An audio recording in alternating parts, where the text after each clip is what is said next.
Hello everyone, my name is Wendy Lynn Jamison. My persuasive speech is about epilepsy awareness, and it is to encourage others to become seizure first aid certified and to contribute to epilepsy foundations.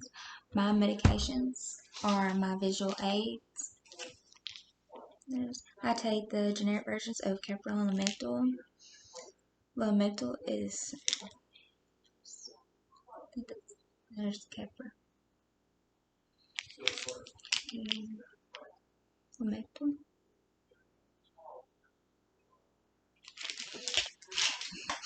Alright. I am prescribed 500 milligram Keppra once in the morning and 225 milligrams at night, and 225 milligrams of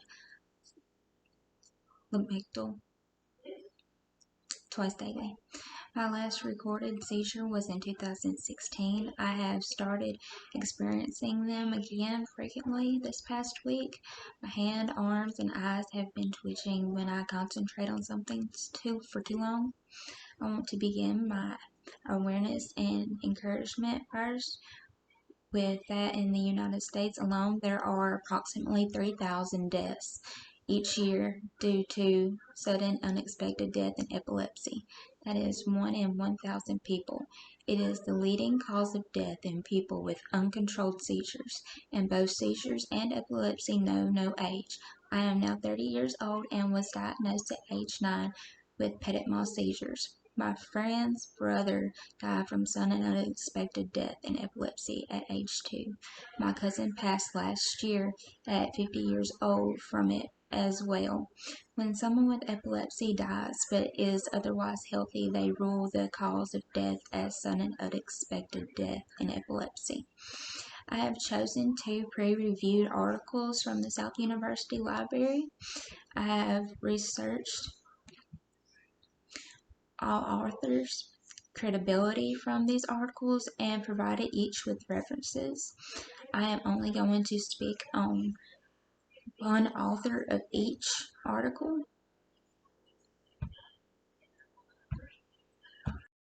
One author of the article titled Depression and Anxiety in Children with Epilepsy and Other Chronic Health Conditions, National Estimates of Prevalence and Risk Factors is Anne Berg, who obtained a PhD from Yale University in 1986 and is an professor of neurology, epilepsy, clinical neuropsychology, and has been specializing in research for over 30 years in the history of pediatric seizures and epilepsy and how they affect the patient and family's daily living.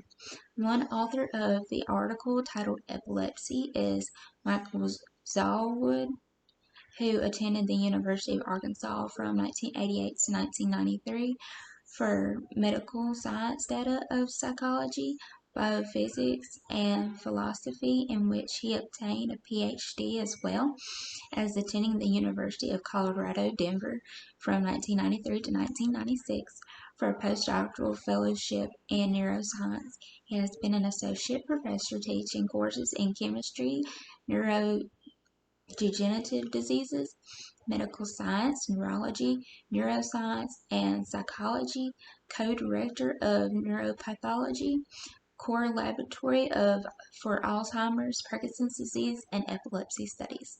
Epilepsy is a disorder of the brain that causes repeated, unpredictable seizures. 2 main types of epilepsy are generalized and partial. Generalized seizures occur across the entire surface of the brain. Partial seizures begin in a specific region. Causes of epilepsy can go unknown and are not limited to genetics, brain injuries, strokes, brain tumors, and diseases. I myself have never had a known cause. Diagnosis will consist of blood testing, checking for electrolyte levels, kidney and liver function, and MRI and EEG testing. The difference the doctor will look for in an EEG is if your brain's electrical activity is being disrupted to determine whether or not you have epileptic or non-epileptic seizures. Treatment options and suggestions for epileptic seizures include medications, surgery, implantation of stimulation devices, therapy, diet change, and avoiding things you know will or may trigger seizures.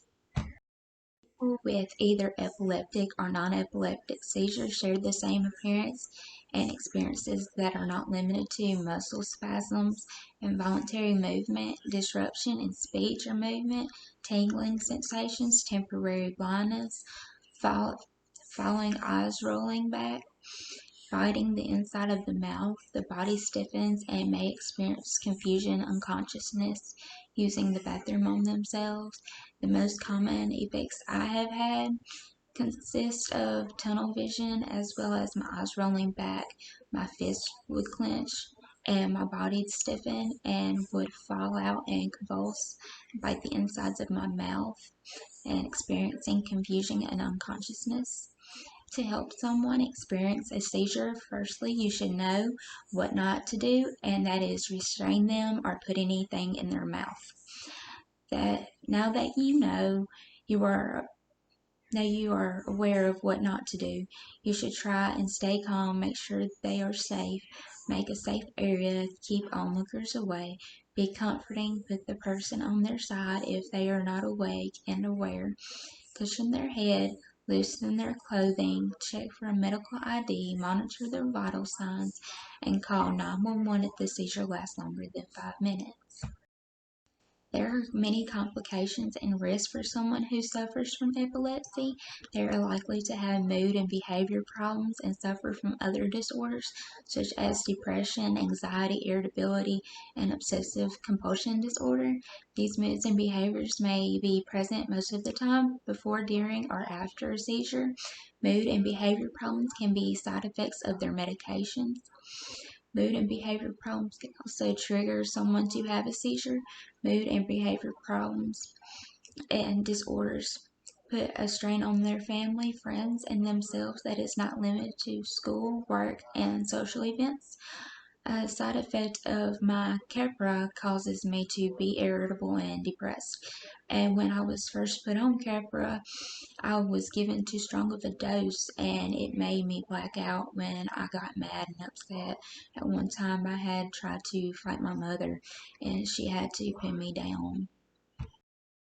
There are seizure emergencies that are life-threatening. These emergencies include, but are not limited to, someone experiencing their first seizure. A seizure lasts longer than 5 minutes, having a long period of repeated seizures back to back, if they are experiencing heart complications and difficulty breathing, if the individual is pregnant, injured, or sick, and does not return to the normal state after having a seizure, and if the seizure occurred in the water, and if the individual requests emergency help. Seizures can cause injuries that may appear immediately, hours, or days after. I had a seizure in my bathroom and fell unconsciously when I awoke. I had dislocated my shoulder from hitting my tub and also hit my head on the cabinet. I have also sat in front of my dresser and I was talking to my cousin. I fell out and was convulsing and hit my head on the dresser. And I woke up and blood was on my face and my mother had stuck a sock in my mouth. Sleep is very important for someone that has seizures. It affects the frequency, occurrence, timing, and length of seizures. Sleep deprivation is a trigger for seizures. One needs a constant routine with the right amount of sleep. There are different types of seizures. Some have seizures in their sleep 1 to 2 hours after awakening. Epilepsy itself and seizure medications can make it hard to fall asleep or will make you sleep too long. Short-term effects of poor sleep can cause car accidents, anxiety, attention problems, short tempers, home and workplace injuries, and overeating. Long-term effects are high blood pressure, heart attacks, strokes, obesity, depression, and other mood disorders. I also have experienced frequent seizures in my sleep. After having one, it would wake me up, and I would have chewed my tongue and the sides of my mouth up. Concerns with having epilepsy can make family, friends, and oneself feel helpless, angry, and scared, and loved ones want to protect you, and that can make one push themselves away and want to be more independent.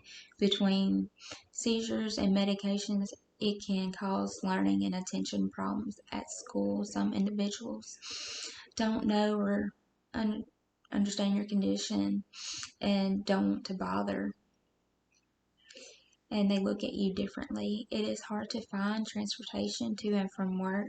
It can be troubling to find the right type of job, having to learn new skills, and that they have the right accommodations for someone with epilepsy. And due to the Americans with Disabilities Act, makes it illegal to deny someone a job because of a medical condition. Therefore, if someone with epilepsy needs to be on disability, they must get a lawyer who understands their disability and know their rights. There is a type of seizure where you just stare off, and I have done that in class as well as work, and people are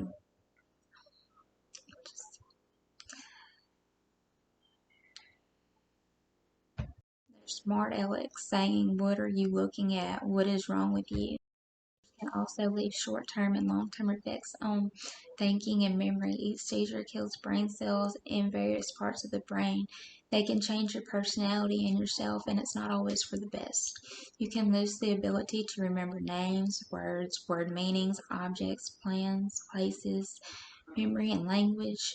There is a part of the brain that performs the executive functions, which is not limited to controlling one's planning, reasoning, stopping unwanted behavior, speaking, understanding, making a list, planning a driving route, organizing your thoughts, and attention drifting off easy.